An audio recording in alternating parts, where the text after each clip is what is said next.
hancur berantakan karena diduga kehadiran Teddy sebagai perusak hubungan.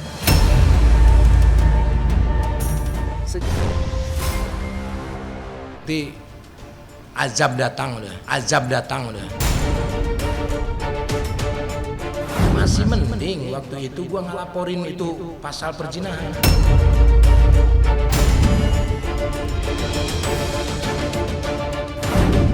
Pemirsa Silet RCTI, secara mengejutkan tabir gelap masa lalu akhirnya dibongkar habis-habisan oleh sang komedian Sule secara eksklusif kepada tim Silet.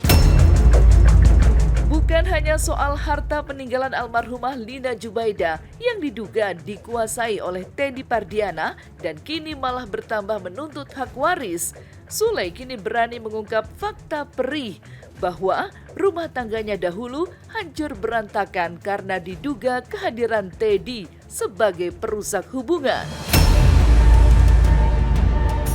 Secara hukum pun, Sule merasa Teddy tidak berhak mendapatkan apapun karena adanya dugaan perselingkuhan yang menjadi penyebab retaknya rumah tangga. Terlebih, almarhumah Lina sendiri sudah menitipkan aset-aset tersebut sepenuhnya untuk masa depan anak-anak kandungnya. Sule memperingatkan Teddy sebelum azab datang menjemput dan memintanya untuk fokus bekerja menghidupi darah dagingnya sendiri secara halal. Nah, dia menikah kan bukan setelah bercerai dengan saya. Berarti tujuan dia apa? Mendekati almarhum tujuannya apa? Mungkin dia berpikir menikahi dia itu mendapatkan gonogini dan mungkin setengahnya harta saya bisa buat dia. Lagian gonogini juga kan kalau hasil dari perselingkuhan tidak dapat apa-apa. Masih mending waktu itu gua ngelaporin itu pasal perzinahan. Tobat, udah bertobat sebelum nanti azab datang udah.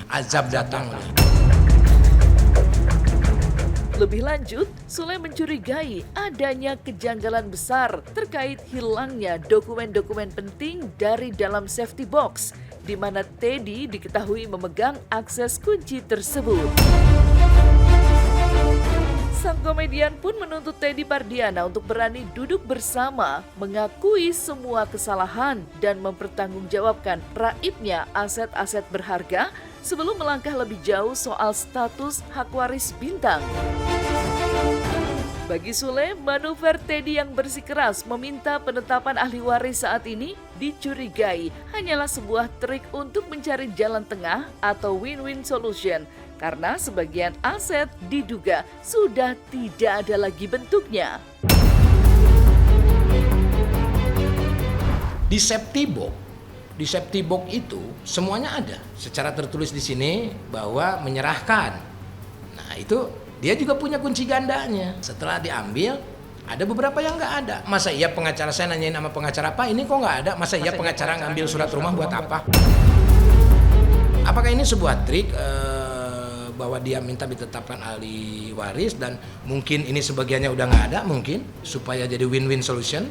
Makanya ngobrol, makanya pas sidang, makanya ngobrol, makanya pas sidang. Takut, apa gimana? Karena Pak Bayuni, pengacara saya itu tahu semuanya. Dan itu akan dibeberkan di persidangan kepada hakim, majelis hakim. Dan kita akan lanjut terus.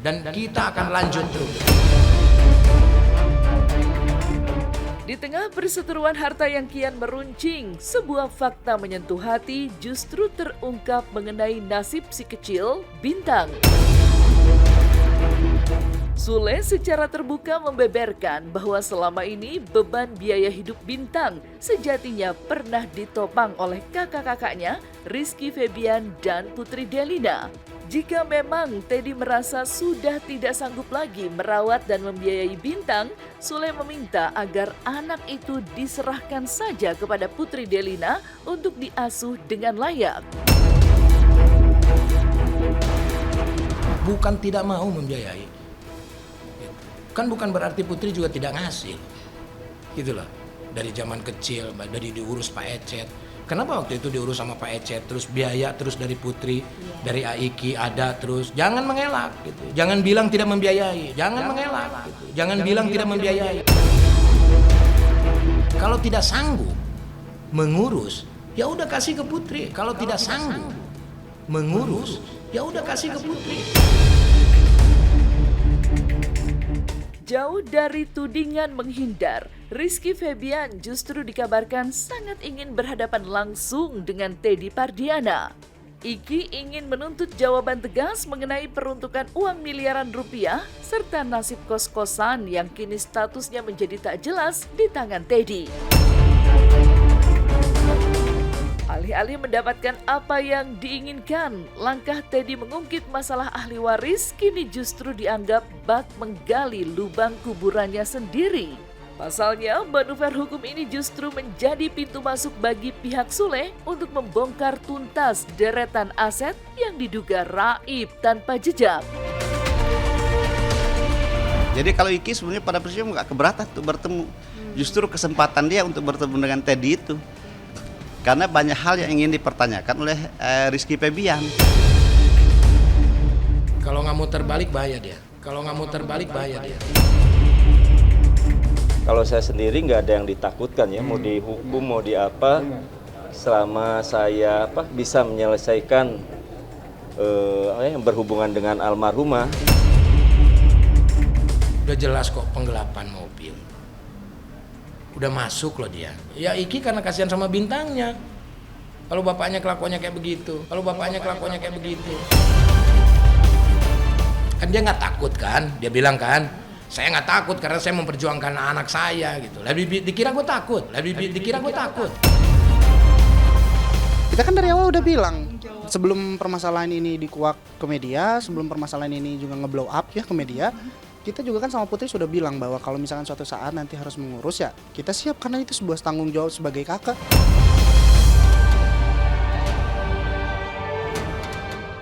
Angka cuma sekedar nomor aja, angka itu cuma sekedar number.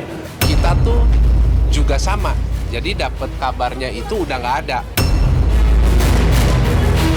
Dari tabiat buruk Teddy Pardiana yang dibongkar Sule, di lain cerita, keseharian para selebritis tanah air masih terus menjadi sorotan publik. Beberapa di antaranya bahkan sampai viral lantaran tak putus-putusnya menjadi perbincangan. Dan inilah berita para selebritis yang paling viral dan disorot. Golden Age berkelas, intip kemeriahan ulang tahun ke-50 Maia Estianty yang dikelilingi orang tercinta. Tanggal 27 Januari kemarin, Maia Estianty genap berusia 50 tahun atau setengah abad. Namun, perayaan ulang tahun Ibunda Al dan Dul itu baru digelar Sabtu akhir pekan kemarin di salah satu hotel mewah di Jakarta.